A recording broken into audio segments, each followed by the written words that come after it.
Welcome to Learn English Journey. My name is Ruth, and I'm 80 years old.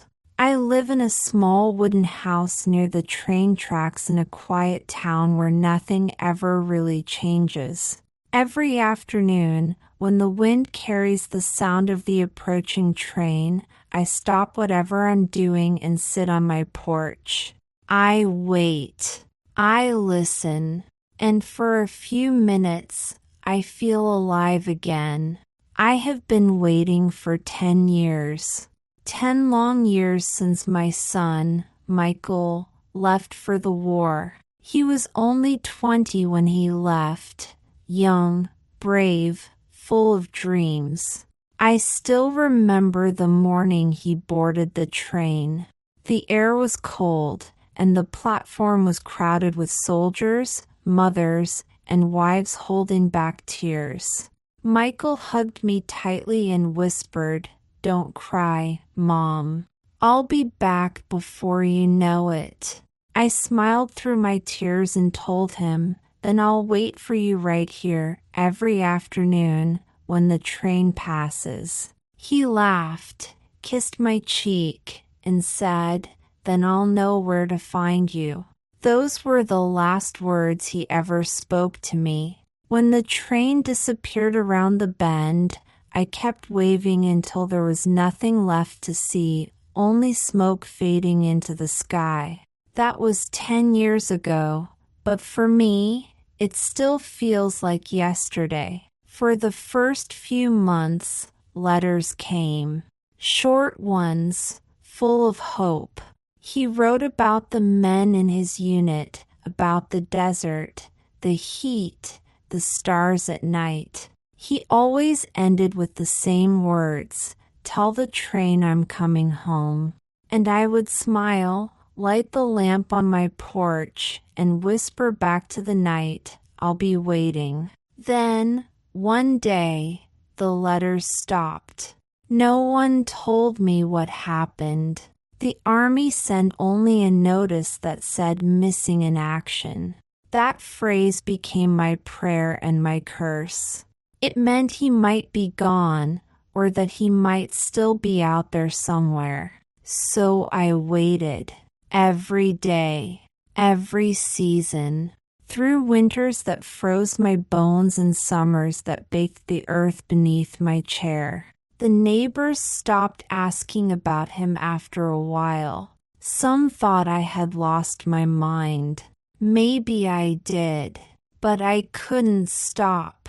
Waiting was all I had left. Every day at 5 o'clock, the train passed by my house. I would wave, hoping that one day he'd be standing by the window, smiling at me again. The sound of the whistle became my heartbeat, a reminder that life was still moving, even if I wasn't. One autumn afternoon, something strange happened. The train didn't come. I sat there for hours, waiting for the familiar rumble, but the tracks stayed silent. The next morning, I found out there had been an accident on the line, a collision miles away that stopped all trains for several weeks.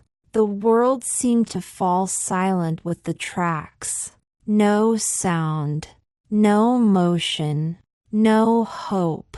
For the first time in 10 years, I didn't know what to do at 5 o'clock.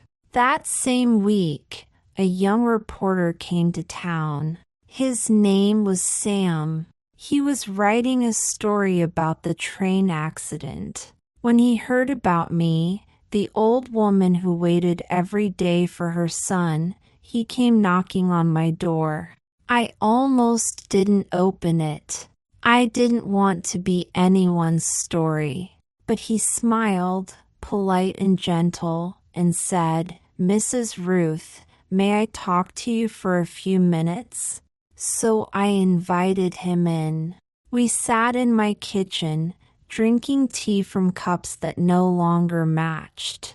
He asked about Michael, what kind of boy he was, what he liked to do when I last saw him.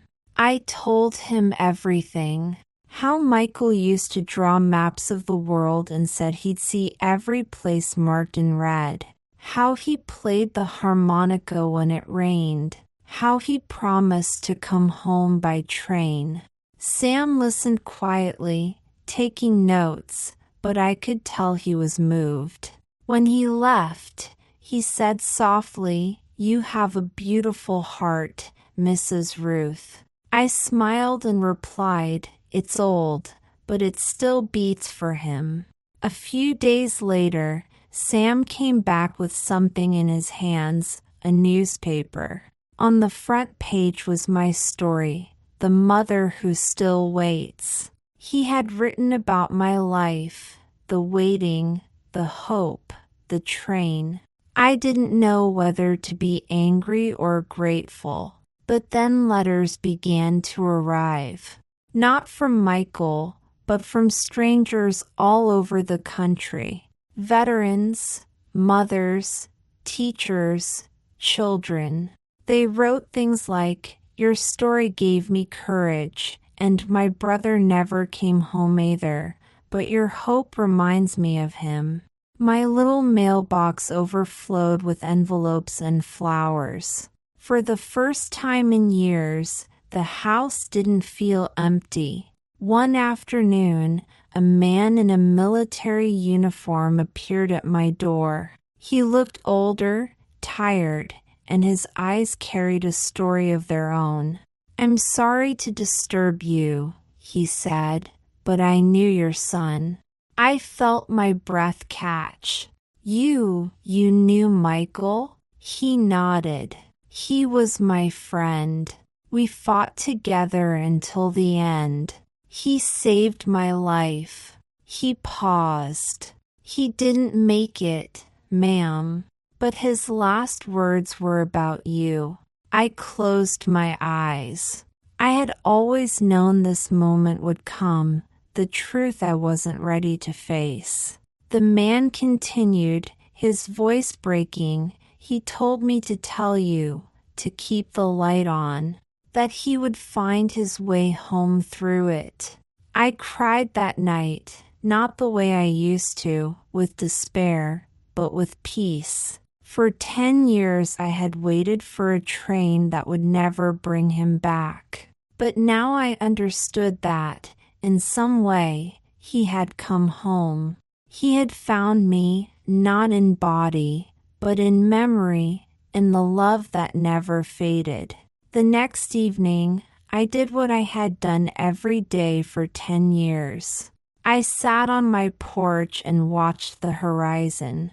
The train line had reopened, and as the sound of the whistle echoed through the valley, I smiled. When the train finally appeared, I stood up and waved, like I always did. This time, I didn't imagine Michael on board. I didn't dream of his face. I just said softly, "You made it, son. You finally made it." That night, for the first time in a decade, I turned off the porch light.